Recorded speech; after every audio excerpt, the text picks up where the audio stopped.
season ended over the last 2 days? Look, I think specifically in the game, obviously it started out well, getting a turnover early, and we settled for a field goal on that drive. I think we knew it was going to be a hard-fought game, kind of back and forth. I thought early on both defenses played well. I thought we struggled offensively, particularly in the first half. Our third down numbers were just 1 of 4. In the second half, we started moving it a little bit better. I think the turnover differential ended up being 1 in their favor. I thought in the first half we struggled protecting Drew more than we would have liked. And then, look, it came down to, there's a handful of things. It's always frustrating as a coach when you watch it. You miss a field goal at the end of half. Our kicker's been fantastic all season. We come back in the second half and, we get a little bit of momentum there, and we have the turnover after Taysom's long run. I think the overtime drive, Kirk makes a fantastic throw to Thielen on that play, and obviously the play prior, Marshawn had gone out. But look, when you watch the catch and throw, those guys really did a nice job. And I said it after the game, it was a hard-fought game. It was obviously difficult to end your season like that, and yet those guys made a few more plays than we did. We kind of move into the next phase for us is the evaluation of our own personnel before we do anything else, and so we'll be doing that the next week and a half, and then you begin to look at upgrading or improving the roster as best you can, and that's either via the players in this league or the players that are going to be coming up through the draft. Sean, what was in a perfect world, do you want all 3 quarterbacks back, or do you feel like you have to choose between them almost, even financially? Yeah, look, we haven't gotten that far yet. I like the perfect world scenario, and yet we don't live in one. So we haven't even gotten that far down the road yet. Mickey and I will spend a lot of time meeting. We'll meet on all these topics. We've got a handful, as we do every year, unrestricted free agents, and then a few restricted free agents. All of those players will be guys that we spend a lot of time on and hopefully make the right decisions on. Sean, what was the parting message to the team? Look, there was no, on the challenge in the postseason with our league is, there's two plans in place. You're meeting Monday, you're getting ready to play Green Bay, or you're meeting Monday and you're in your exit meeting with the players and physicals, and so it was more organizational relative to the offseason, relative to the players that were dealing with injuries. Obviously, everyone's disappointed. You'd like to continue playing, and there's that finality of it. So, but it's typically, John, one of those meetings where you're really kind of covering all the things that they need to know relative to what's coming up from an off-season standpoint, physicals, all the things that need to take place in the next week. Sean, Drew's always said it's year by year at this point. Do you wait for him to make a decision, or do you reach out to maybe talk to him about that decision or shape that decision in any way? Well, listen, to date we've not had to do any of that, and I wouldn't. It'd be too early to say. I just finished talking to him 5 minutes ago, and it was about something else. It was about LSU tickets. So it's just we just played 2 days ago, so we're clearly not even at that stage relative to our own roster. And I think it's always best that there's time that takes place between the last game and even when you begin to do what we do next. I think it's important that there's some time in between that, because you want to really give the true evaluation of your roster. I'm talking about all the other positions, but yeah, I'm sure Mickey and myself but there's not that formal call, or I think look, there'll be a gap of time here, and I can't speak for Drew as to,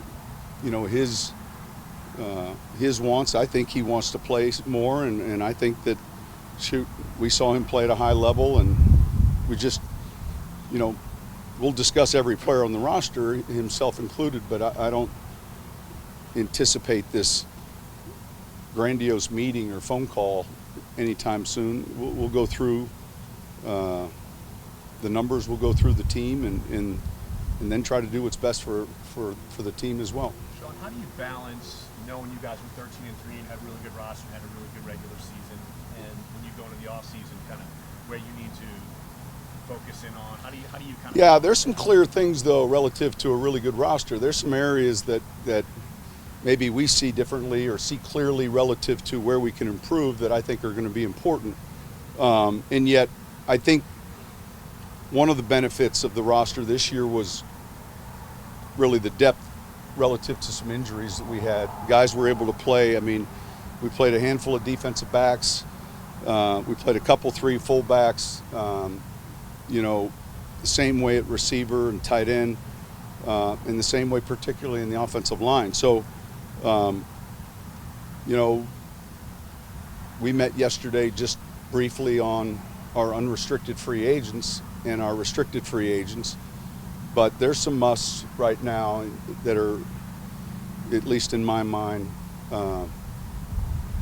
positions that we've got to solidify to be better, and I think we'll try to do that any way, shape, or form. Any specific? No, nothing specific right now.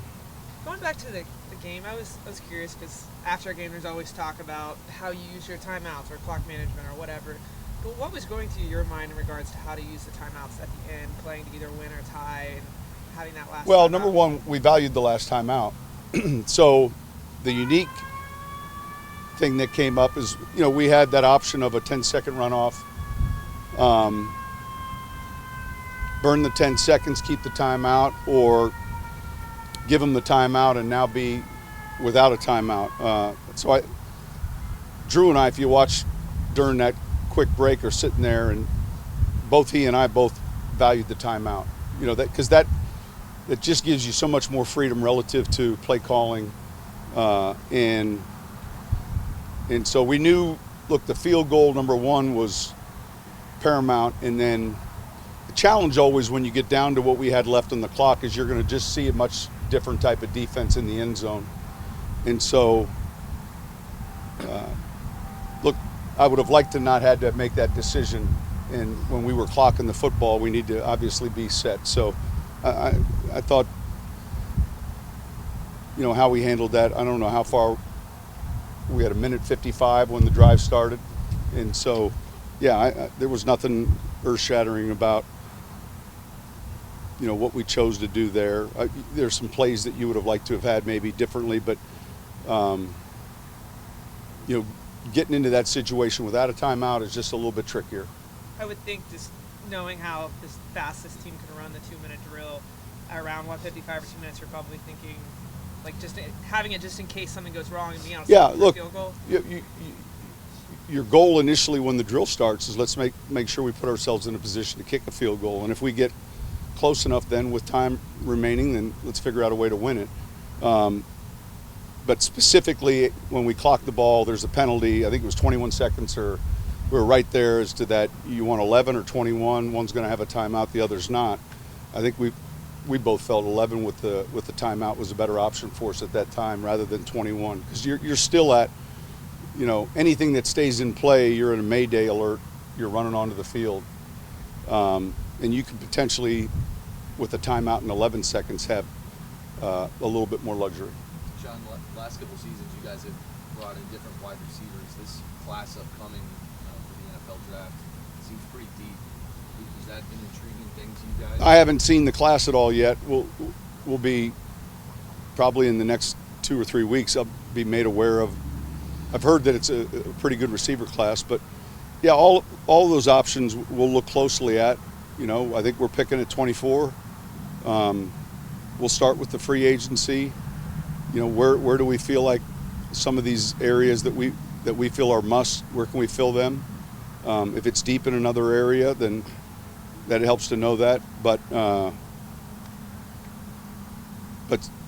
that's just one position group. There's a handful of areas though where we're going to be looking closely to see if we can find the right player. Sean, I know he was here for only a short amount of time. But what do you think about Janoris Jacobs? I thought he did well. Look, he's a real good foot athlete. He's smart. He came in and competed. You know, obviously he was in great shape, but I was encouraged and impressed. The Carolina Panthers hired Matt Rule today. Did you have a chance to meet him when he worked I out did. there? What did you think? No, he was really impressive. Jeff Ireland went to Baylor, and Jeff knew Matt, and Jeff had just came to me and said, hey, they're going to be practicing here. Would you want to maybe visit with him and the team? So it was during their week of preparations. The first time I met him, and then today I heard just like you did that Carolina hired him, and look, that's a great job for him. And he seemed. I was real impressed with their 3 years. You know, if I'm going to speak to some group that I don't really know that well, Kevin kind of pulled up some numbers for me, and their turnaround in 3 years relative to, you know, what they went through in his first year, his second year, it was real impressive. And they won a lot of games, and so I was impressed when I met him. Do you think with the right move that you could be back at this spot next year? Well, we'll see. We'd like to think so. I mean, we're excited about the guys that we currently have, and our job now is to find, you know, the other players that we feel like can help us put ourselves in a position to compete again. Look, it's fresh off the season, and you know, you don't know how the regular season is going to go. I thought, obviously, you know, early on we handled some of the adversity pretty well, and you know, we found a way to win 13 games, which is hard to do. And you know, this league's funny. Sometimes 13, you know, can get you obviously a real high seed. In our case, you know, we were playing at home, but I think, yeah, the challenge will be finding a way to improve and put ourselves in that position. Absolutely. Is it more challenging addressing those positions you feel are needs when you know that you've got a lot of talented guys about to hit their second? No. I mean, managing the cap relative to your current roster is one thing, but look, I think we'll spend a lot of time on those decisions, and those are never easy. You have a fixed budget. You know, there's no luxury tax, or you can't overspend if you choose to. So those will be the things we deal with here in the next, you know, coming weeks. Sean, you've had a pretty cohesive assistant coaching unit. I mean, do you think that might change? Well, we lost Mike yesterday. You know, congrats to him. We're excited that he has that opportunity. And I've said this before. Look, when people are calling and interested, that's a good thing. And I think it's good for those guys to have those opportunities. It's a little bit more nerve-wracking when no one's calling. But I think we've got a handful of coaches on this staff that I think someday will be in a position or have that opportunity, hopefully. But Mike was the first one, you know, that we got a request sent in for. Do you think there's a chance that you will lose because of the numbers, that you will lose some talented young free agents as part of the deal? Well, hopefully. Look, there's always that chance. There's always that chance. Our job is to try to protect, you know, as best we can, the guys that we feel like moving forward are going to help us the most. And that doesn't mean that a player or two that we'd like to have gets a chance to play somewhere else. That's part of the business. So, yeah, there's that chance. Absolutely exists. In your experience in pro sports, to what extent is it possible that in terms of team building, you feel like you've done almost everything right and it just doesn't work out sometimes? You know, like it Doesn't work out relative to. In other words, you feel like you've done just about everything you wanted to do team building wise, relative to the realistic expectations, and it just simply. But you didn't doesn't- win a Super Bowl. Yeah. Well, look, that's hard to do. It's hard to do. But that doesn't, the understanding that we're doing the right things relative to each step of the way, starting with the players in the off season and how we train and how we practice and all of those things,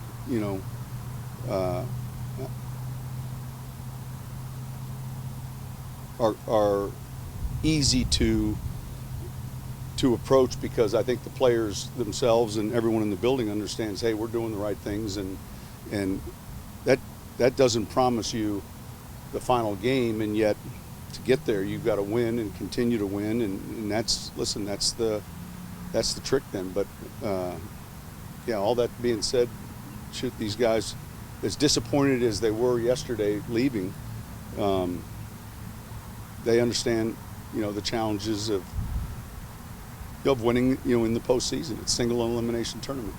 Sean, I know you were quick to shoulder some of the lack of production from Kamara, but was he fighting an injury kind of near the back end of the year? No.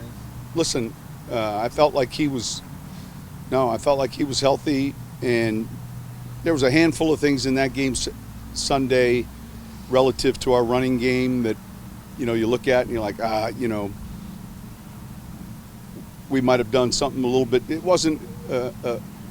There's a handful of things you see from teams defensively, and Mike has done a great job there.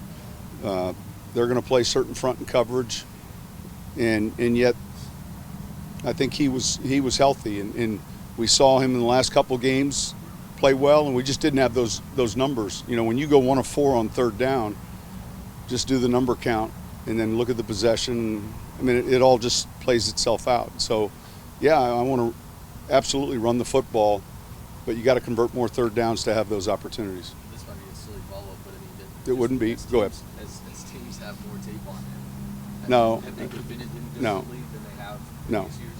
No, silly follow. What are your thoughts right after the season, though, on sort of maximizing the production of both Kamara and Murray? Is that something you want to do more consistently?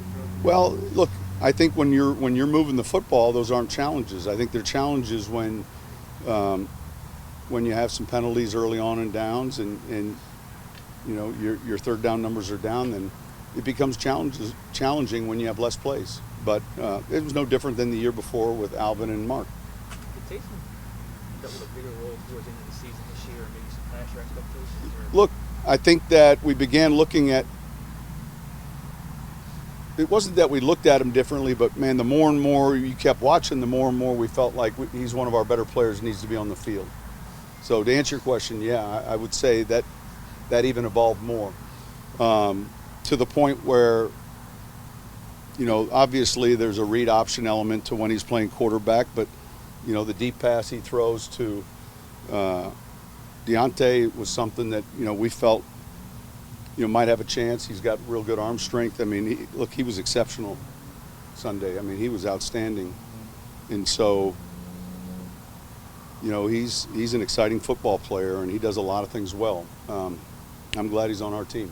Was his development as a receiver kind of born out of necessity after Traquan and Keith went down?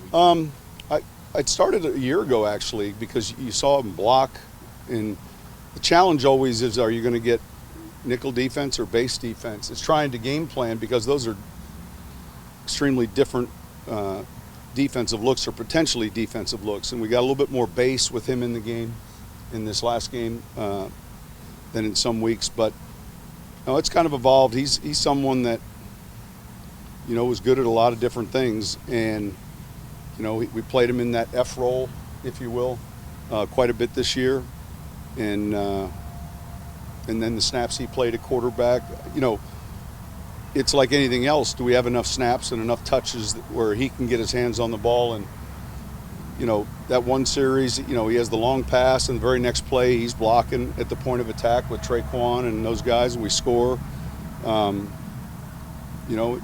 It's almost his performance demands those opportunities. Is that what is trickier, maybe free agent players to deal with? A little bit of an enigma. You don't know how people value him or what they may look at him as. Well, he's restricted. Right. But yeah, you put a it's a tag little on it, bit. though, sure. Yeah, it's a little bit of a unique, of an enigma. I mean, my understanding is you can't find a spot for him on your fantasy roster, so it's probably difficult for the reality of it. So, yeah. Sean, was this year easier the way it ended? Was it easier to digest than last year, the way last year ended, or they all the same? Different. I mean, entirely different. Yeah, I mean, look, like I said after the game, you know, you hate to lose a game like that. You tip your hat to Minnesota, and Mike's a close friend, and obviously you want to play well and you want to win in advance. You know, there's certain things you look back on even during the year relative to your best positioning, but in that game you play over, you know, opportunities and you know, it's difficult losing in the postseason, but last year was different. Doesn't Jenny's ice cream digest the same way? Yeah, it's no matter different when you though. eat it? Yeah, it's different last year. Hey, do you remember hearing about how Belichick said after they lost to you guys in 09 that he just knew somehow that team wasn't a real Super Bowl team relative to what his expectations were? This team would be different, right? Where you may have thought all along until the very end that it was a Super Bowl team, or I don't know that. Look, I thought 11 was one of those teams, and the concern this year was, at this stage of the season, was where we were health-wise at some positions. But you know that in each week leading up to it, like, look, this Minnesota game was one that concerned me relative to, I just know how they played defensively, and I, you know, you knew it wasn't going to be a high-scoring game, and so, you know, time of possession, the turnovers were going to matter, and they did. But I don't know that you know, at the start of the tournament you thought, hey, this you got to earn that, and so I think that it would be really some of the injuries of, hey, are we healthy enough here? You know, we got nicked up at linebacker, we've got some injuries in the offensive line. We were getting healthy and guys were coming back. But yeah, the approach was one game at a time, and obviously, you know, putting our best foot forward against them. How much did you miss Rankin? It's hard to put a number on that. I thought our front played well defensively.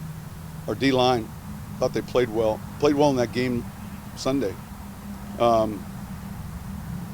look, you hate to have some starters out, but I thought those guys, and some of the guys we were playing snaps with that hadn't played a lot, stood out.